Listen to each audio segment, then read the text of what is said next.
How to transfer Amazon gift card balance to PayPal. Hey everyone, welcome back to the channel, and let's get right into this tutorial.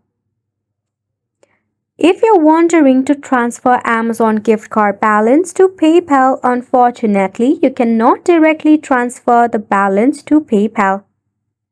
However, you might consider some of the indirect method to do so. Firstly, you can purchase an item on Amazon and resell in the platform like eBay or Facebook Marketplace. After which, you can accept your PayPal payment for the item, effectively transferring the value from your Amazon gift card to your PayPal. For this, you might want to consider buying items on Amazon using your gift card balance. If not, you can use a gift card exchange service. Some of the online platform specializes in buying and selling gift card. You can sell your gift card to one of these services for cash.